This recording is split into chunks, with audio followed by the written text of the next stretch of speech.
हे महाशय, सगळ्यात आधी 26 महिलांचा सिंदूर पुसल्याबद्दल जबाबदारी घेऊन गृहमंत्र्यांनी राजीनामा दिला पाहिजे या देशाच्या गृहमंत्रीपदाचा, आणि मग आमच्यावर बोला महाराष्ट्रात येऊन. हे नुसते होर्डिंग लागले मुंबईत म्हणजे तुम्ही नेते झाला नाहीत. ज्या दिवशी तुम्ही सत्तेवर नसाल तेव्हा तुम्ही काय आहात ते कळा. नाही, पण तेच अमित शहा किंवा भाजपचे नेते असं वारंवार म्हणतात की बाळासाहेबांचे विचार मानणाऱ्यांना आणि ते पुढे नेणाऱ्यांच्या हातात आम्ही शिवसेना देतो असं. हे अमित शहा कोण ठरवणार? अमित शहा आहेत कोण? देशाचे गृहमंत्री आहेत, ठीक आहे, लादलेले. ते कोण ठरवणार विचारांचे आणि काय?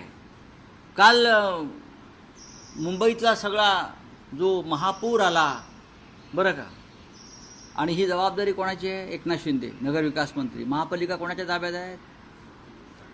कोणाच्या ताब्यात आहे? काल अनेकांच्या स्वप्नामध्ये आनंद दिघे गेले आणि विचारलं एकनाथ कुठे आहे? हो, एकनाथ कुठे आहे विचारलं. कुठे आहे तो एकनाथ?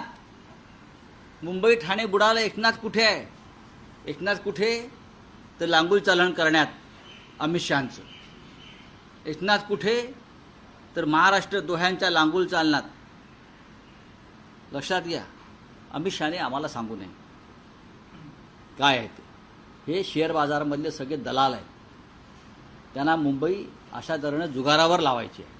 भारतीय जनता पक्ष हा व्यापाऱ्यांचा पक्ष आहे, हा शेटजींचा पक्ष आहे, आणि शेटजींनी या मुंबई महाराष्ट्राचं भवितव्य ठरवू नये. पण राऊतसाहेब, एका पावसातच जशी मुंबईची दैनावळ आली तशीच आरोप प्रत्यारोपांची काही गरज नाही. आरोप कसले आरोप प्रत्यारोप? 3.5 वर्ष सत्ता कोणाच्या ताब्यात आहे?